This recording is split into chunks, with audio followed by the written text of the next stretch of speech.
আজকে save drive save life যে আমাদের স্টেট গভর্নমেন্ট অফ ওয়েস্ট বেঙ্গলের যে প্রকল্প আছে ওর জন্য আমরা একটা বাইক র্যালি করলাম জাস্ট ফর পাবলিক অ্যাওয়ারনেস কি যে ট্রাফিকের যে বেসিক আইন আছে হেলমেট পরে সিট বেল্ট করে বাকি আপনার যে ট্রাফিকের যে নিয়ম কানুন আছে ওকে ঠিকঠাক পালন করে চললেই আমাদের যে অ্যাক্সিডেন্ট আছে ও খুব কম হওয়ার চান্সেস থাকে। অ্যাক্সিডেন্ট এমনি সবসময় আমাদের তো অনেকটাই ভালো স্ট্রেচ আছে, NH, SH, PWD রোড বড় জেলা আছে, এখানে অ্যাক্সিডেন্ট প্রায় হয়।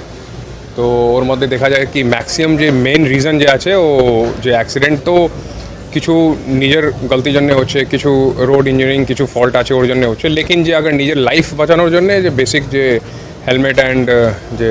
আছে বেসিক আইন ফলো করলে আমরা অনেকটাই we can save many lives. So